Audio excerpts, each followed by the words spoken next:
Hello friends, have you heard about the ABC of behavior before? So the A stands for antecedent, the B stands for behavior, and the C stands for consequences, which means that for every behavior you see in a child, there is going to be an antecedent. Antecedent means that there is going to be something that must have happened prior to exhibiting that behavior. So A, antecedent, B, behavior.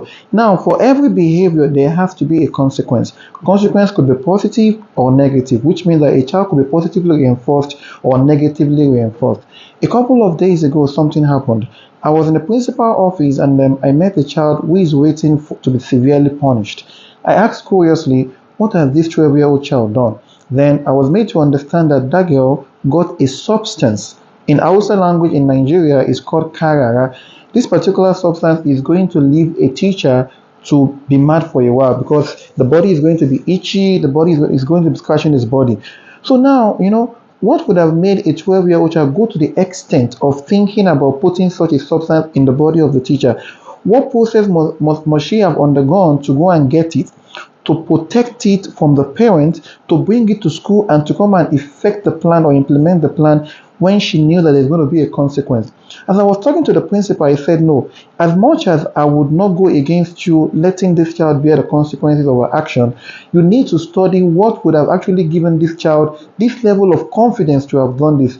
There ought to be something that the teacher is not talking about or the child is not able to talk about. Because for her to have actually planned something like this, if you go ahead just to punish her, the worst she could do in the future is to poison the teacher. Because of course, we are going to be having her not to have corrected her behavior, but you are going to have her to be resentful towards the teacher.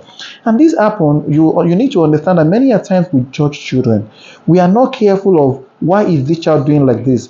You need to understand that no behavior happens in isolation. There has to be a reason for the child behaving like that. Take for example, if a child should cry every time and it was not crying like that before, there has to be a reason. If I have to put a cap like this on my head or do like this on my head, there also has to be a reason. Regardless of how meaningless it could appear to you, there is always a reason for behavior. And this is why you have to appreciate the work of ABA therapists, which is the applied behavior analysis. These people, it's not about going to go and study 1 week ABA.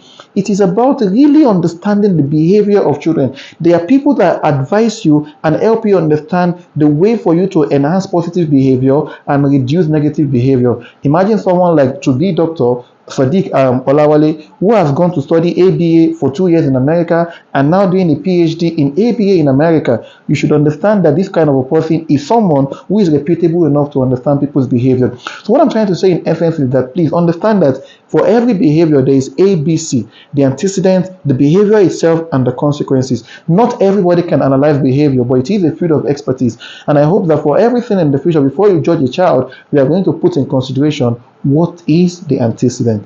Thank you for listening.